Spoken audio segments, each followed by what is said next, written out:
প্রিয় দর্শক শ্রোতা, আপনাদের সবাইকে স্বাগত জানিয়ে শুরু করছি দেশ টেলিভিশনের ব্যবসা বাণিজ্য বিষয়ক নিয়মিত আলোচনা অনুষ্ঠান বিজনেস টাইমস। আজ আমাদের আলোচনার বিষয় পুঁজিবাজার এই সময়। আর এই আলোচনার জন্য আমাদের স্টুডিওতে অতিথি হিসেবে রয়েছেন সম্পাদক অর্থসূচক জনাব জিয়াউর রহমান জিয়া। জিয়া, আপনাকে স্বাগত জানাচ্ছি। ধন্যবাদ। প্রিয় দর্শক, এই আলোচনা এগিয়ে নিতে আপনাদের সঙ্গে থাকবো আমি সুলতান মাহমুদ। আলোচনায় যাওয়ার আগে জানিয়ে রাখতে চাই যে দেশের পুঁজিবাজার নিয়ে নানান মানুষের নানান রকম স্বপ্ন রয়েছে। বিশেষ করে দীর্ঘদিন ধরে যে অচলায়তন পুঁজিবাজারে ছিল, সেখান থেকে পুঁজিবাজার ঘুরে দাঁড়াবে, আবার স্বরূপে ফিরে আসবে বিনিয়োগকারীদের আস্থা। বিনিয়োগকারীরা নির্ভর করতে পারবে এখানে বিনিয়োগ থেকে তাদের জীবন জীবিকা এগিয়ে নেবেন। সেই প্রত্যাশায় সরকারের পক্ষ থেকে বহুমুখী উদ্যোগ নেওয়ার কথা বলা হয়েছে। এই কমিশনকেও ঢেলে সাজানো হয়েছে, কিন্তু কতটুকু এগিয়েছে পুঁজিবাজার, সেই আলোচনা শুনবো আজকে অতিথিদের কাছ থেকে। প্রথমেই জনাব জিয়া, আমি যদি বলি যে আপনার সামগ্রিক মূল্যায়ন কি? একটি নির্বাচিত সরকার দায়িত্ব নিয়েছে, তারপরে আগের অন্তর্বর্তীকালীন সরকারের সময় যে কমিশন ছিল সেখানে বড় পরিবর্তনও হয়েছে। বড় পরিবর্তন বলতে একেবারে ঢেলে সাজানো হয়েছে, এবং নতুন কমিশন দেওয়া হয়েছে, চেয়ারম্যান সহ কমিশনারদের নিয়োগ দেওয়া হয়েছে। সামগ্রিকভাবে বর্তমান পুঁজিবাজারকে আপনি কিভাবে দেখছেন? আমি বর্তমান পুঁজিবাজার যে অবস্থা তা নিয়ে মোটামুটি সন্তুষ্টি অর্থে বলবো যে নতুন সরকার এসেছে এবং নতুন কমিশন দায়িত্ব নিয়েছে, খুব বেশি দিন কিন্তু হয়নি, 2 মাস আড়াই মাস মতো হয়েছে। এবং আপনি জানেন যে আগের অন্তর্বর্তী সরকারের আগে যে সরকার ছিল, ওই সরকারের সময় কিন্তু পুঁজিবাজার এবং আর্থিক সেক্টর ব্যাপক লুটতরাজ হয়েছে, অনিয়ম দুর্নীতি হয়েছে, সেগুলোর একটা পুঞ্জীভূত চোরতন্ত্রের অর্থনীতি কায়েম হয়েছিল। তার একটা প্রভাব কিন্তু পুঁজিবাজারে ছিল, অন্যান্য যে ব্যাংকেও আছে, এবং সেগুলো কাটিয়ে ওঠা কিন্তু দীর্ঘ সময়ের ব্যাপার, রাতারাতি যাবে না। ধরেন একটি প্রায় বন্ধ কোম্পানিকে আইপিওতে নিয়ে আসলেন, সে এই যে কোম্পানির একবার টাকা তুলে ফেলেছে, লিস্টেড কিন্তু হয়ে গেছে, এটাকে আপনি বাদ দিবেন কিভাবে? এখন এইরকম বন্ধ কোম্পানির মানুষ বিনিয়োগ করবে, ক্ষতিগ্রস্ত হবে, এগুলো দিনের পর দিন চলতে থাকবে। এরকম বাদ তো দেয়াই যায়, কিন্তু যারা এখানে বিনিয়োগ করেছে তারা পুরোপুরি নির্মূল হয়ে যাবে। সেই তো এরকম অসংখ্য ঘটনা ছিল। এবং পরবর্তী সময়ে যেটা আমরা আশা করেছিলাম যে অন্তর্বর্তী সরকারের সময়ে যে অনেকটা বড় ধরনের সংস্কারের দিকে যাবে, আমরা আসলে কিছু সংস্কার হয়েছে, ওই কমিশন করেছে, কিন্তু খুব বেশি যে হয়েছে এরকম না। আবার কোনো সংস্কার, যেমন একটা মার্জিন ঋণের আইন করেছিল, সে আইনটা নিয়ে অনেক ধরনের প্রতিক্রিয়া হয়েছে, যার ফলে কিন্তু বর্তমান কমিশন এসে সেটি আবার চেঞ্জ করেছে। আমরা দেখেছি যে প্রজ্ঞাপনটা হয়েছে গতকাল। তো সবকিছু মিলিয়ে সেখানে 30% থেকে 40% করা হয়েছে। পি রেশিও 40 পর্যন্ত ঋণ দেওয়া যাবে। যদিও এটির সাথে আমি দ্বিমত প্রকাশ করি, একটু পরে আমি এটা নিয়ে বলবো একটু।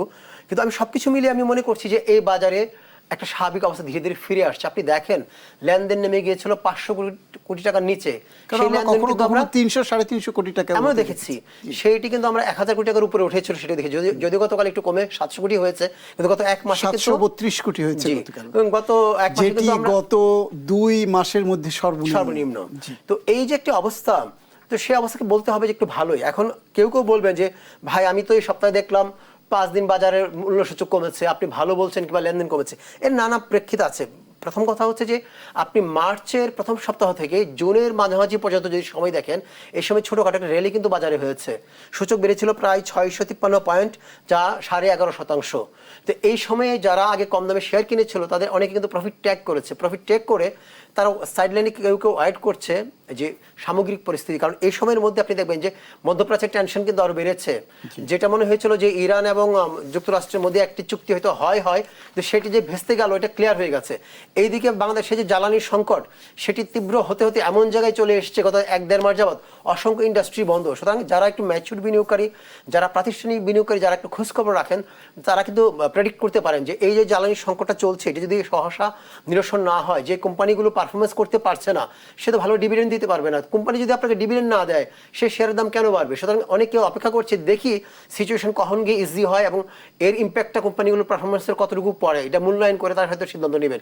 এরকম অনেক কিছু ঘটনা আছে। এবং এর পাশাপাশি হলো গ্লোবালি যে বড় ধরনের ফান্ডগুলো ছিল তারা একটু রিব্যালেন্সিং করছে, অনেক দেশ থেকে ফান্ড উইথড্র করে আবার অন্যান্য দেশে নিয়ে যাচ্ছে, এবং বাংলাদেশের মতো দেশে যেখানে জ্বালানি সংকট সহ কিছু জায়গায় অর্থনীতি এখনো একটা নাজুক অবস্থার মধ্যে আছে, তো তারা মনে করছে যে এখানে বিনিয়োগ করতে গেলে একটু দেখে শুনে করাই ভালো, সুতরাং এখান থেকে তারা একটু হাত গুটিয়ে নিচ্ছে। আপনি যদি জাস্ট গতকালও দেখেন, গতকাল মূল লেনদেনের মধ্যে ওরা ক্রয় করেছে 0.02%, আর বিক্রি করেছে 1.61%। আপনি ফরেন বিনিয়োগের কথা বলছি, বিদেশি বিনিয়োগের কথা বলছি। ইভেন আপনি যদি দেখেন প্রাতিষ্ঠানিক বিনিয়োগকারী, গতকাল কিন্তু প্রাতিষ্ঠানিক বিনিয়োগকারীরও বিক্রি বেশি ছিল, ক্রয় কম ছিল। যদি ব্রোকারদের মধ্যে যারা নিজস্ব অ্যাকাউন্ট মেনটেন করে, যাদেরকে আমরা ডিলার অ্যাকাউন্ট বলি, ওখানে কিন্তু শেয়ার বিক্রি বেশি ছিল, ক্রয় কম ছিল। যে এখানে কি একটি কারণ আছে কিনা, সেটি হলো আমরা ইদানিং দেখছি যে বিসিক থেকে বলা হয়েছে, বিসেক থেকে যেটি বলা হচ্ছে যে যারা অন্যায় অনিয়ম দুর্নীতি করবে তাদের বিরুদ্ধে ফৌজদারি মামলা করা হবে। একটি প্যানিক ছড়িয়ে পড়েছে, সেই প্যানিকের কারণে সবাই সেফ সাইডে চলে যাচ্ছে। বিষয়টি কি আসলে তাই? এর কিছু প্রভাব থাকতে পারে, কিন্তু আমি তো মনে করি সত্যিকার অর্থে আমাদের বিনিয়োগকারীরা যদি ম্যাচিউরড হতেন তাহলে এটা স্বাগত জানানো উচিত ছিল। যারা কারসাজি করে নানা কৌশলে তাদের পকেটের টাকা হাতিয়ে নিয়ে যায়, এই চক্র যতদিন বাজারে সক্রিয় থাকবে, অনেক দাপটের সাথে সক্রিয় থাকবে, আপনি পুঁজিবাজার থেকে একেবারেই নির্মূল করতে পারবেন না। বিশ্বজুড়েই এরকম কিছু কারসাজিকারী থাকে যারা নানা ধরনের সুযোগ সুবিধা নেওয়ার চেষ্টা করে, কিন্তু আপনি তো মিনিমাইজ করতে হবে। তো আপনি যদি মিনিমাইজ করতে না পারেন তাহলে একের পর এক এরকম 96 হবে, আপনার 2010 হবে, আবার স্বাভাবিক পরিবেশের মধ্যে, যেটা আপনার 2 বছর আগে 22 সালে যেটা হয়েছিল শিবলি কমিশনের সময়, একটা ইন্স্যুরেন্সের শেয়ারের দাম 2014তেও দেখেছি। জি, ইন্স্যুরেন্সের শেয়ারের দাম 10 টাকা, শেয়ারের দাম 20 টাকা ছিল, সেটা এখান থেকে 130 টাকা 40 টাকা হয়ে গিয়েছিল, সেটা আবার কমে এখন 30 টাকা হয়েছে। সুতরাং এইরকম নানা ধরনের ম্যানিপুলেশনের মাধ্যমে ক্ষতিগ্রস্ত করা হয় সাধারণ বিনিয়োগকারীরা, হয় যারা আসলে অপরাধী না, যারা আসলে এই বাজারে কিছু টাকা আর্ন করে একটু স্বাচ্ছন্দ্যের কথা ভেবে এসেছিল বাজারে, তাই না, বিকল্প যেহেতু নাই, এর একমাত্র উৎস হিসেবে তাদেরকে গিনিপিগ বানিয়ে, তাদেরকে জিম্মি করে এই চক্ররা বিভিন্ন সময় পয়সা হাতে নেয়, আবার এসএসসি কে সরকারকে বাধ্য করে নানা ধরনের আইন প্রণয়ন না করতে, কিংবা আইন প্রণয়ন করলে সেটি বাতিল করতে। এটি একটি বিষয়। আরেকটু বিষয় আপনি বলবেন, আমি একটু জেনে নিতে চাই, সেটি হলো তাহলে কি বিসেক থেকে যে হুঁশিয়ারিটা উচ্চারণ করা হয়েছে সেটি সামগ্রিক অর্থে বাজারের জন্য ইতিবাচক? আমি মনে করি ইতিবাচক, এবং বিএসসিসির উচিত এখানে স্ট্যান্ড নেওয়া। কারণ পৃথিবী জুড়ে আপনি অসংখ্য উদাহরণ আছে যারা আর্থিক খাতে, শেয়ার বাজার হোক, ব্যাংক হোক, যারা অপরাধ করে তাদের বিরুদ্ধে কঠিন শাস্তি নেওয়া। আপনি ম্যাডফের কথা জানেন, মার্কিন যুক্তরাষ্ট্রের একটি নাসডাকের চেয়ারম্যান ছিল, স্টক এক্সচেঞ্জের চেয়ারম্যান ছিল, সে পুঞ্জি স্কিম করে মানুষের টাকা হাতিয়ে নিয়েছিল, ধরা পড়ার পর 700 বছরের জেল হয়েছে এবং তার মৃত্যু হয়েছে জেলে। তো অসংখ্য ঘটনা তো এরকম আছে। ভারতে অনিল আম্বানিকে বাজারে নিষিদ্ধ করা হয়েছে, টাটা গ্রুপে, আম্বানি গ্রুপের অন্যতম কর্ণধার, তাই না, 2 ভাই তো অনিল আম্বানি, আর সেই জায়গার মধ্যে তাদের মতো প্রভাবশালী লোকদেরকেও পুঁজিবাজারে নিষিদ্ধ করা হয়, ফৌজদারি মামলা দেওয়া হয়। হংকং এর আগে আমরা দেখি, চীনে দেখেছি মৃত্যুদণ্ড পর্যন্ত দেওয়া হয়েছে আর্থিক জাগলারির কারণে। সুতরাং বাংলাদেশে এসব করতে গেলে কেন আমরা অপোজ করি? কেন 2006-10 ঘটনায় আমরা কি এরকম বড় ধরনের কোনো এক্সাম্পল আমরা কি পেয়েছি? না, পাইনি। আমরা যদি 2006 এরকম এক্সাম্পল তৈরি করতে পারতাম তাহলে 2010 ঘটতো না। যদি 2010 সালে যারা লুণ্ঠন করেছে, বিনিয়োগকারীদের সাথে প্রতারিত করেছে, কারসাজি করেছে, তাহলে এখন যে ঘটনাগুলো ঘটছে সেগুলো ঘটতো না। 2022-23 যে ঘটনাগুলো ঘটেছে, আপনি একটা জুতার কোম্পানি, সেই জুতার কোম্পানির শেয়ারের দাম হয়ে গেল 70 টাকা 80 টাকা, এখন আবার সেই কোম্পানির দাম 12 টাকা। আপনি এক্সেলসিওর কথা বলছেন? না, এক্সেলসিওর তো তারও আগের ঘটনা, ফরচুন। কি বলো, ওই মালিকরা আর্মসে ব্যবসা করবে, ক্যান্টনমেন্টের সাথে চুক্তি হচ্ছে, এই করবে সেই করবে। যে চক্রটি করেছে এদের মধ্যে একজন হচ্ছে সরকারি চাকরি করে। আপনি বলেন, সরকারি চাকরি করে একটা লোক একের পর এক কোম্পানি নিয়ে গেম করেছে, বিএসসিসি একের পর এক ফাইন করেছে, তার বিরুদ্ধে কোনো ব্যবস্থা কি নিয়েছে সরকার? বা সুতরাং আপনি প্রথমত হচ্ছে তিনি সরকারি কর্মচারী হিসেবে কোনোভাবেই অন্য কোনো কর্মের সাথে যুক্ত হতে পারেন না।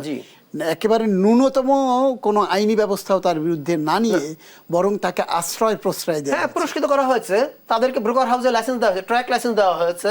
সাকিব আল হাসানের মতো খেলোয়াড় হিসেবে সে বাংলাদেশের জন্য অনেক অর্জন করেছে, কিন্তু আপনি যদি পুঁজিবাজারের দিক থেকে দেখেন, এখানে তার অনিয়ম দুর্নীতি অনেক আছে, ফাইন করা হয়েছে, সেই লোককে ট্র্যাক দেওয়া হয়েছে। অসংখ্য অপরাধীকে ট্র্যাক লাইসেন্স দেওয়া হয়েছে, অ্যাসেট ম্যানেজমেন্ট কোম্পানির লাইসেন্স দেওয়া হয়েছে। এই যদি চলে বাজারে, তখন তো সাধারণ বিনিয়োগকারীদের সুরক্ষা দেওয়ার জন্য কেউ থাকবে না, তারা বারবারই। অতএব সেই ক্ষেত্রে বিসেকের এই উদ্যোগটা সঠিক বলে সঠিক আমি মনে করি। কিন্তু দুর্ভাগ্য হচ্ছে সুলতান ভাই, এই কমিশনকে আমরা অনেক বেশি সাহসী, অনেক বেশি নিঃসন্দেহে এরা অনেক মেধাবী, অনেক প্রাজ্ঞ, এবং এদের বিরুদ্ধে কোনো ধরনের অনিয়ম দুর্নীতির অভিযোগ নাই। বিশেষ করে চেয়ারম্যান, সেই অভিযোগটা আগের কমিশনের বিরুদ্ধে আমরা তেমন একটা পাইনি। জি, কিন্তু এই কমিশন বেশ কয়েকটি উদ্যোগ নিয়ে কিন্তু একটু একটু করে পিছিয়ে আসছেন। আমরা আসবো সেই আলোচনায়। নেব একটি বিজ্ঞাপন বিরতি। প্রিয় দর্শক, নিচ্ছে একটি বিজ্ঞাপন বিরতি, ফিরবো কিছুক্ষণের মধ্যে, আমাদের সঙ্গেই থাকুন।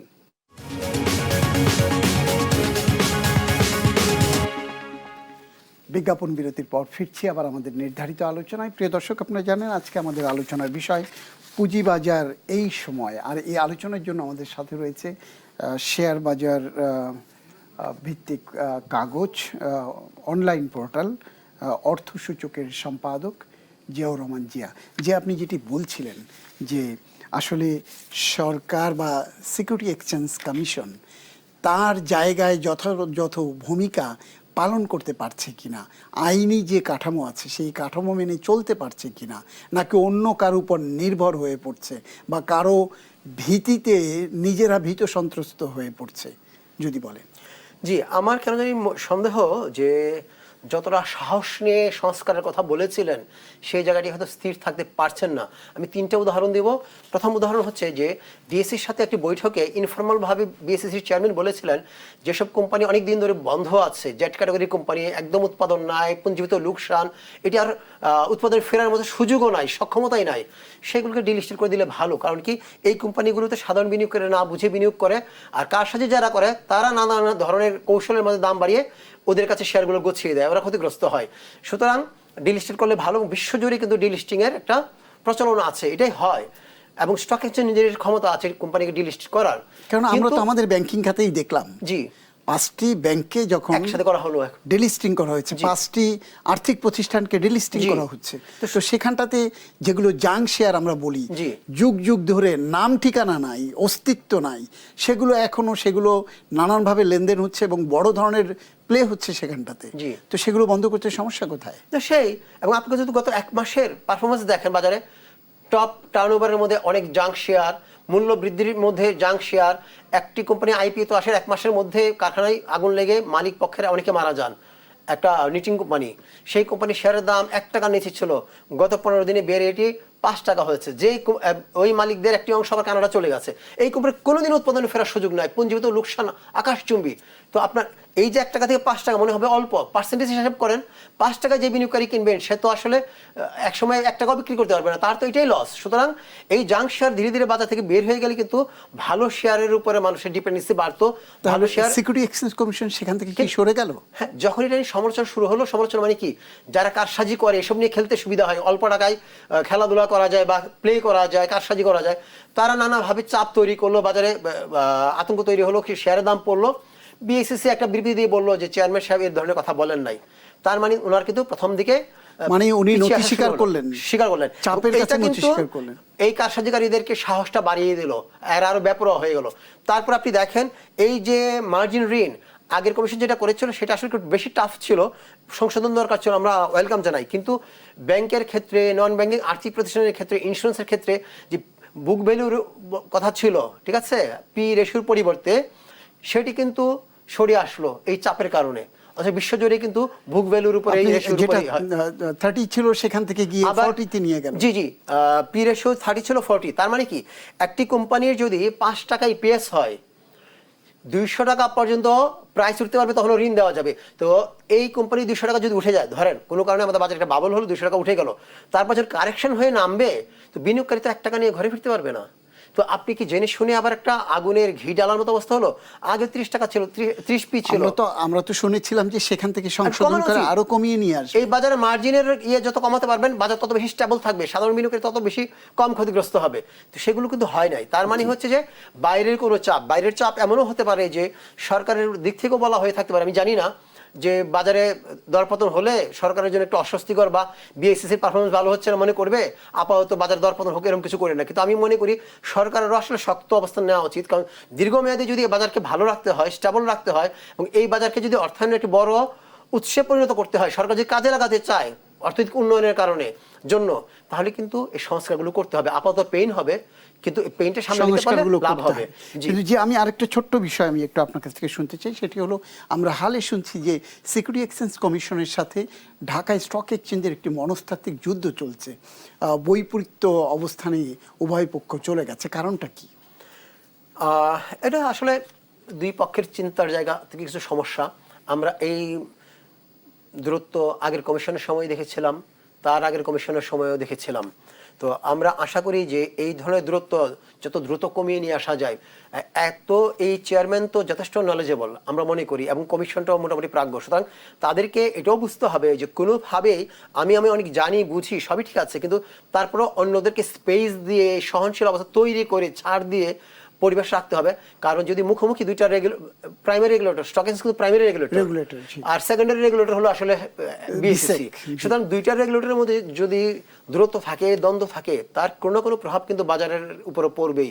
হয় বাজার তাৎক্ষণিকভাবে যদি দরপতন না হয়, অন্য কিছু না হয়, কিন্তু বাজারে যে গ্রোথের সম্ভাবনা আছে সে গ্রোথ কিন্তু ব্যাহত হবে।